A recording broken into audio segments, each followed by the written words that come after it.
नमस्कार। Motivational speech में आप सभी का अभिनंदन और स्वागत। ये क्यों कर रहा हूं पता नहीं, बट सुन लीजिए। मेरे बारे में मां क्या सोचेगी। शब्द बहुत ही ताकत देने वाले हैं। सदाचार की बात हो, आचरण की बात हो, नैतिकता की बात हो, सत्यनिष्ठा की बात हो, तो न जाने क्यों सवाल उठ जाता है कि अगर ऐसा न किया तो मां क्या सोचेगी। अब वैसे तो पिताजी भी क्या सोचेंगे, भाई क्या सोचेंगे, बच्चे क्या सोचेंगे, पत्नी क्या सोचेगी, समाज क्या सोचेगा, मित्र क्या सोचेंगे, बहुत सारे लोग क्या सोचेंगे। यदि आचारकी में ना रहा, नैतिकता में ना रहा, सत्यनिष्ठा में ना रहा, ईमानदारी में ना रहा, सहृदयता में ना रहा, भावनाओं में ना रहा और सहयोगी रवैया ना रहा, तो क्या सोचेंगे। जब सवाल ऐसे होते हैं तो ऐसा लगता है कि जैसे हमारे इर्द गिर्द, हमारे आसपास, हमारे मन के भीतर कोई निरीक्षक, कोई सुपरवाइजर, कोई हमें नियंत्रित करने वाला, कोई हमें समझने वाला, कोई हमें समझाने वाला, कोई हम पर अंकुश रखने वाला मानो हमारे अंदर ही है। साल 2012 की बात है। मां क्या सोचेगी, इस पर मैं सोचा कि थोड़ा विश्लेषण कर दूं ताकि आप क्लियर हो जाएं कि ये बातें क्या कहने वाले हैं। 6 महीने से कोरोना नामक वायरस सबको चपेट में लिए हुए है। घर से नहीं निकलने दे रहा है, लोगों से नहीं मिलने दे रहा है। साग सब्जी खरीदने जाइए, किराने की दुकान से जो भी सामान है, सामग्री घरेलू खरीदने जाइए, हर जगह दूरियां हैं, मुंह पे मास्क चिपके हुए हैं। लोगों से दूरियां बनाने के लिए लोग जल्दबाजी में हैं, जल्दी से निकलना चाहते हैं, देर तक समय नहीं देना चाहते हैं। जिन लोगों से मिलने के लिए लोग तकलीफ उठाते थे, मिलने के लिए कोसों यात्रा करते थे, अपॉइंटमेंट लेते थे, आज पिछले 6 महीने से इन सब में तेजी से घटाव है और इससे लोग दरकिनार हैं। हमारे मन में एक अंकुश है, हमारे मन में एक नियंत्रण है, हमारे मन में एक सत्ता है, हमारे मन में एक अभिरुचि और इच्छा है, हमारे मन में ही सहृदयता है, हमारे मन में ही ईमानदारी और सत्यनिष्ठा है। लेकिन जब जीवन दांव पर होता है तो क्या इन इम्तिहानों में लोग पूरी तरह से सफल हो पाते हैं? बहुत मुश्किल होता है। मौत की खबरें जब आत्महत्या के तौर पे दिखती हैं तो लगता है कि मन पर नियंत्रण करने वाली इकाई कहां चली गई। तब क्यों नहीं सोचा मां क्या सोचेगी, पिताजी क्या सोचेंगे, उन पे क्या बीतेगी और समाज क्या सोचेगा। कि जो समाज में ताकत की बात करता था, जो मनोभाव की बात करता था, जो जीवटता की बात करता था, आखिर वो इतनी आसानी से अपने जीवन से अंकुश को कैसे हटा लिया। क्या समस्याएं इतनी बड़ी होती हैं? क्या हमारे अंदर का प्रेरक तत्व इतना खत्म हो चुका होता है? क्या हमारा दृष्टिकोण इतना कमजोर हो चुका होता है? क्या हमारे मन के भाव इतने उचाट में चले जाते हैं? क्या हम पर अंकुश, नियंत्रण और सत्ता रखने वाला जो व्यक्तित्व होता है वो इतना जर्जर हो चुका होता है?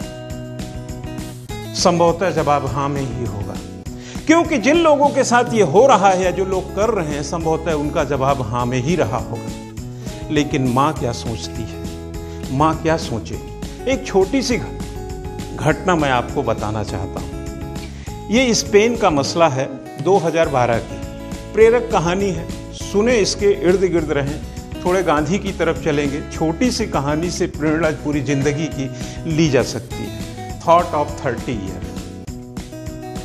1989 से अब तक अगर मैं अपने बारे में सोचूं तो मैं एडमिनिस्ट्रेशन का ऐसा थॉट रखता हूं जो अभी भी लगता है कि बहुत सारी कमियों से जूझ रहा हूं। रोजाना एक नई प्रेरणा से गुजरना पड़ता है। प्रेरणा वो है जो बाहर से मिलती है, और उसी प्रेरणा को अगर अपना बना लिया जाए तो अभिप्रेरणा हो जाती है। और ये अभिप्रेरणा अगर हमारी जिंदगी में है तो कभी उचाट, कभी जीवन का उछाल के बगैर भी हम शांति से जीवन काट सकते हैं। जिंदगी उचाट में नहीं रखना है, जिंदगी बहुत उछाल में नहीं रखना है, जिंदगी को संयमित और संयम में रखना है।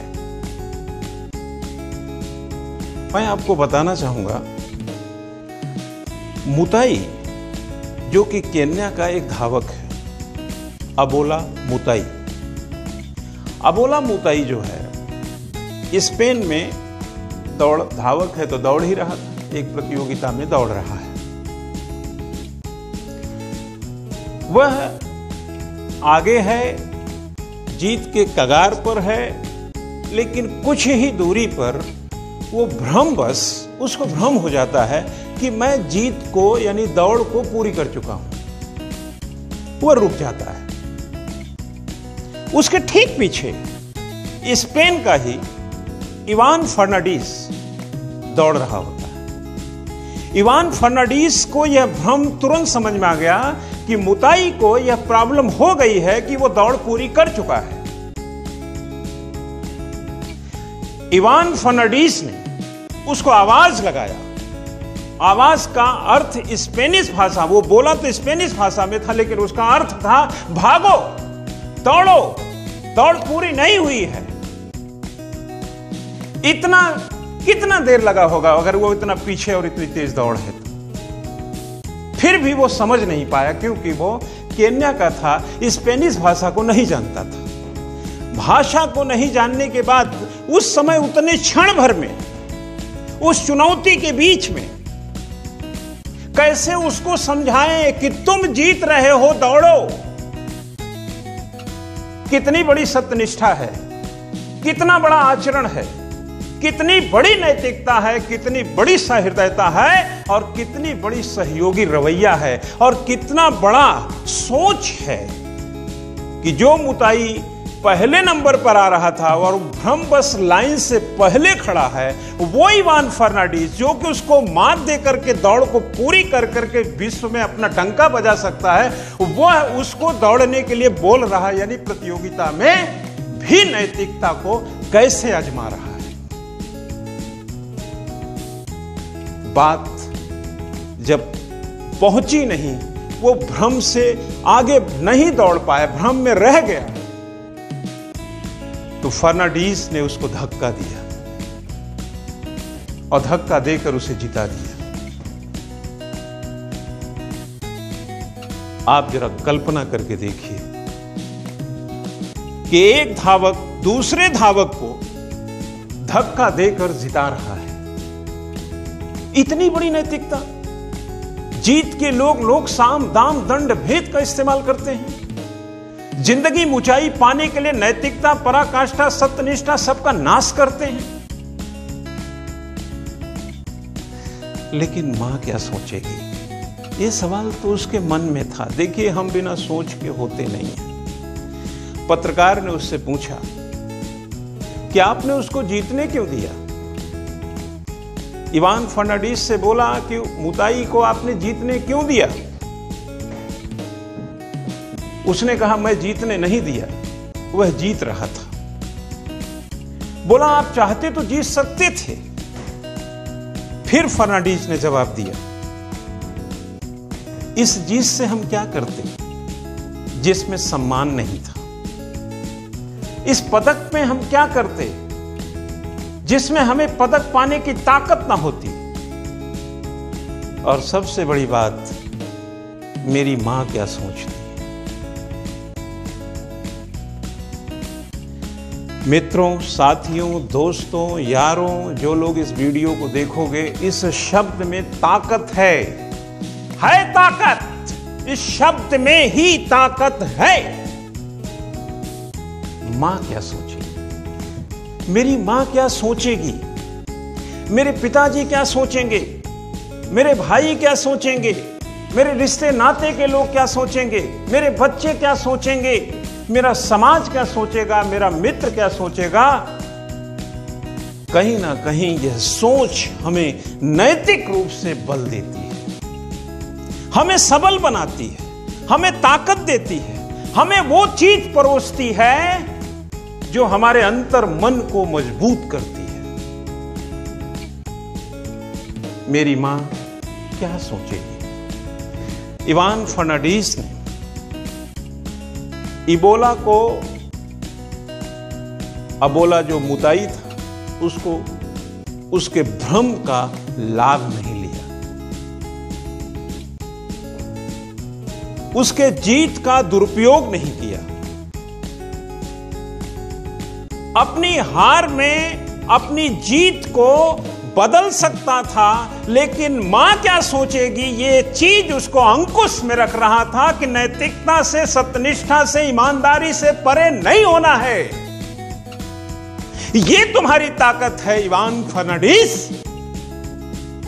चंद कदमों पर जीत है उसके पास, लेकिन मां क्या सोचेगी, हार के बाद क्या सोचेगी, उसको चिंता नहीं है। लेकिन गलत करके अगर जीत गए तो मां क्या सोचेगी, ये अंकुश हमारी जिंदगी में अगर सबके पास ना होता तो ये दुनिया और समाज कहीं की कहीं 3 की 13 हो चुकी है। इसमें कोई दुविधा नहीं है कि हमारे लोग, हमारे साथ के लोग, मैं तो समझता हूं कि मां तो बड़े घनिष्ठ रिश्ता होता है, संभवतः बाप से भी ज्यादा घनिष्ठ रिश्ता बच्चों का होता है। ऐसे में अगर मां की सोच की चिंता उस धावक के अंदर दौड़ते हुए कदमों और बहते हुए पसीनों के बीच भी है, तो ये कमाल की सोच है, कमाल की प्रेरणा है, कमाल की अभिप्रेरणा है उन लोगों के लिए जो गांधी जी के वो 7 पाप करते हैं। गांधी जी का वो 7 पाप, बिना परिश्रम का जो धन कमाते हैं, बिना आत्मा के जो सुख टटोलते हैं, बिना मानवता को जो वैज्ञानिक बन जाते हैं, बिना बलिदान के जो धर्म की दुहाई देते हैं, बिना नैतिकता की जो नेतागिरी करते हैं और जमाने को छल कपट में डालते हैं, ये उन तमाम लोगों के लिए यह कायाकल्प का दिन है, लड़ने का दिन है, संघर्ष का दिन है, समुचित होकर के पुनः जुटाने का दिन है, स्वयं पर अंकुश रखने का दिन है, नियंत्रित होने का दिन है। मां क्या सोचेगी, इसे सोचने का दिन है, चाहे मां जिंदा हो या ना हो। बहुत सारे लोग जो ये वीडियो देखेंगे उनकी मां नहीं होगी, और कुछ लोग अपनी मां के साथ ही इस वीडियो को देखेंगे। मां हो ना हो, मां रहती ही है। मां कहीं भी रहे, मां क्या सोचेगी, ये सोच हमें नियंत्रित, अंकुश में रखती, सत्यनिष्ठा, ईमानदारी, सहयोगवादी रवैया, सहृदयता और लोगों के लिए सहानुभूति का भाव हमेशा विकसित करती है। हमें डराती है ये सोच गलत काम करने से, हमें डराती है किसी को धोखा देने से, हमें डराती है दुनिया को कहीं कोई तरीके का गलत काम करने से। मां क्या सोचेगी, एक बार सोचिएगा जरूर, एक बार सभी लोग सोचिएगा जरूर, वो लोग जो कोरोना के इस कालखंड के इन दिनों में अपनी जीवटता, अपनी जिंदगी, अपने संघर्ष और अपनी परेशानियों को सबसे आगे कर दिए, इसको पीछे धकेलो, संघर्ष को रखो, कॉन्फ्लिक्ट को नहीं, स्ट्रगल को रखो, एथिक्स को आगे रखो, सत्यनिष्ठा को रखो। हर हाल में नहीं जीतेंगे यार, नहीं जीतेंगे हर हाल में, तेरी ऐसी की तैसी नहीं जीतना हर हाल में, और हर हाल में जीतना नहीं है, और कुछ परिस्थितियों में हारने की नौबत हो तो उसे स्वीकार करने में दिक्कत नहीं है। सिकंदर रहा हो, पोरस रहा हो, कहानी जानते हैं, ईसा पूर्व की। दुनिया का कोई भी व्यक्ति रहा हो, हमारे जमाने में ना सही लेकिन साहित्य से तो सीखा है, जो हमारे सामने घटा हमने देखा, जो हमारे सामने नहीं घटा वो साहित्य से सीखा, लेकिन दुनिया की तकदीर, दुनिया की तस्वीर, दुनिया की नैतिकता, दुनिया की ईमानदारी, दुनिया की सहृदयता, दुनिया की सत्यनिष्ठा और दुनिया का धोखा, दुनिया का साम दाम दंड भेद, कैसे जीत के लिए जरूरतों को टटोला जाता है, कैसे जीत के लिए अवसर खोजे जाते हैं, कैसे जीत के लिए गलत काम किए जाते हैं, कैसे जीत के लिए अपनी जिंदा दिली को मारते हैं, ऐसे लोगों को भी साहित्य में भी पढ़ा और जमाने में भी देखा है। जब भी गलत करो एक बार सोचो। नैतिकता भी यही कहती है कि ज्ञान और पराकाष्ठा गलत और सही का जब परिमाप विकसित कर देती है तो नैतिकता एक अंकुश रख देती है। वो नैतिकता मां की हो सकती है, रिश्ते की हो सकती है, समाज की हो सकती है। लेकिन मुझे लगता है कि इवान फर्नांडिस ने जो एक अंतिम जवाब दिया कि मेरी मां क्या सोचती, ये सबसे बड़ा जवाब था। जब भी नैतिकता में गिरावट आए तो एक बार जरूर सोचना कि मेरी मां क्या सोचेगी। वैसे तो गांधी जी ने 7 पाप बताए हैं, जो मैं थोड़ा बता दिया।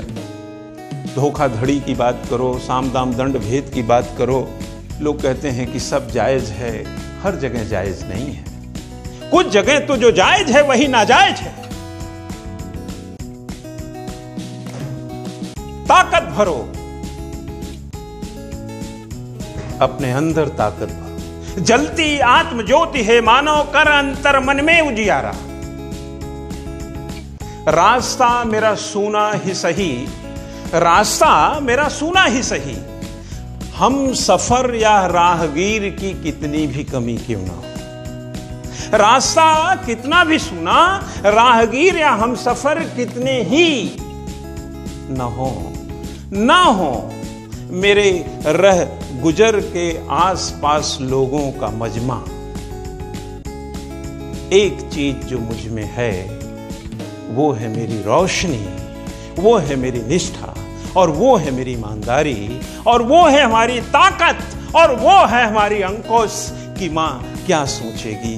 कर रास्ते को अपने मंजिलों की ओर, उगा दे मंजिल न मिले रास्ते पे तो रास्ते पे मंजिल उगा दे। यह भी एक ताकत है। ये ताकतें देती रहेंगी, ये ताकतें बनी रहेंगी। हम ना चाहें अलग बात, लोग ना चाहें अलग बात। दुनिया का दस्तूर कौन बदलेगा यार। एक कोरोना आया, 6 महीना सृष्टि बदल के चला गया, दृष्टि बदल के चला गया, लोगों की मानसिकता बदल के चला गया। लोगों के जितने भी यश वैभव जिसके नाम से इतराते थे सबको जमीन पर उतार के खड़ा कर दिया। क्या बात कर रहे हो आप। एक 6 महीना पुराना, 6 माह की आयु वाला कोरोना हमारे देश में तो 6 माह का ही है। चीन में तो भले ही 9 महीने पहले पैदा हुआ हो, 10 महीना पहले। हमारी ताकत को खोखला कर दिया, लेकिन मेरे मन को कमजोर नहीं होने दिया। क्यों नहीं हुआ। हम सुख इसलिए खोजेंगे क्योंकि हम आत्मा वाले हैं। हम आत्मा को दांव पर लगा करके न सुख पा सकते न सुविधा। तो हम इस दौर को ही दंड दे देंगे। इस दौर को दंड देने की ताकत रखो, अपने कदम न रोकने की ताकत रखो। हमेशा मायूस होना, कमजोर होना, हमेशा गिड़गिड़ाते रहना हमारी आदत नहीं होनी चाहिए। इन्हीं आदतों ने हमारी आत्मा को दुखी किया है। जब भी कुछ करो मत सोचो पिताजी क्या सोचेंगे, मत सोचो मेरे भाई क्या सोचेंगे, मत सोचो मेरे मित्र क्या करेंगे। इवान फर्नांडिस की वो बात सोचो जब जीत उसके करीब थी, लेकिन ख्यालों में मां थी कि इस जीत के बाद मां क्या सोचेगी। अगर इस कोरोना ने हमारे सुविधाओं को, हमारी दुविधाओं को छिन्न भिन्न कर दिया, हमारी सृष्टि, हमारी दृष्टि को कमजोर कर दिया, हमारी चुनौतियों को बढ़ा दिया। फिर भी कर्तव्य निष्ठा, ईमानदारी, सत्यनिष्ठा पर यह कोरोना किसी कोने में दाग नहीं लगा सकता। क्यों? क्योंकि जलती आत्मज्योति है मानव, कर अंतर मन में उजियारा। हमारे अंदर उजाला है और ऐसे कोरोना की काली रातों को हम नष्ट कर सकते हैं। तो इस वीडियो को सुनने के बाद कुछ ताकत अगर मिलती तो ले लीजिएगा, नहीं मिलती है तो खिड़की खोल के बाईपास कर दीजिएगा। मुझे लगा कि काफी वक्त निकल गया कुछ बोले हुए। हमें लगा कि हम पे किसका अंकुश है। हमें लगा कि सबसे पहले तो मां ही ख्यालों में आती है। तो मेरी मां क्या सोचती है। यही विराम लेते हैं। आप भी सोचिए कि आप क्या सोचते हैं। Thank you very much.